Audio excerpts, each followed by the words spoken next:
Ndoshta kam pas menin e Iliri, e kisha tek Iliri, se Iliri të tash parë. E kish pas, Gjodin e ka pas shumë larg, i thonë të diçka kjo, trak ja kthen të përgjigjen. Sepse Gjodin e njoh. I thash, a do me pinë gjëra? Sepse Gjodin e njoh dhe doja të dija nëse më njeh ajo.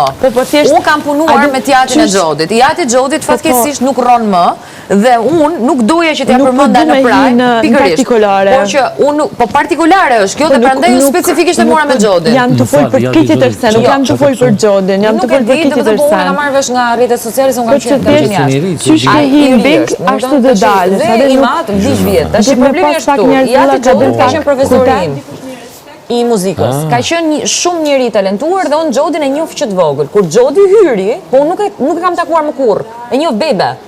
Dhe kur hyri ajo, unë isha kjo është goca filanit dhe e lidhe me atë gjë, por nuk i thosha dot unë të njoh babain, sepse e dija që nuk i kam thënë ngushëllime, domethënë janë të gjitha këto gjëra sepse unë nuk kam patur kontakt me të. Dhe prandaj e kisha fokusin tek ajo. Dhe thosha, më mban kjo mend mua apo jo?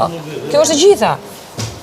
Nuk është që kishte diçka personale me të tjerët, ishte thjesht personale me atë. Është nisur se ti takosh dikë.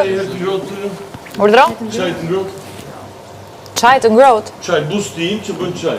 Po kisha atje. Duhet këtë në Në sistare. kuzhinë. Në kuzhinë. Ka? Po, duhet ketë në kuzhinë. Brenda në këto raste. Unë më duket se e pash përse mamën ku. Ashtu, ha? Duhesh e patitër?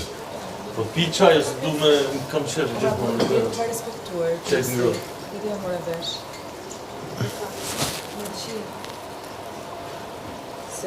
Çfarë?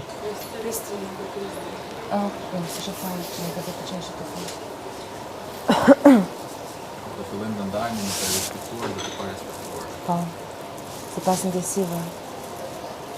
Duro deri nesër, bla. Deri nesër duro, nesër ande do jetë tjetër jetë.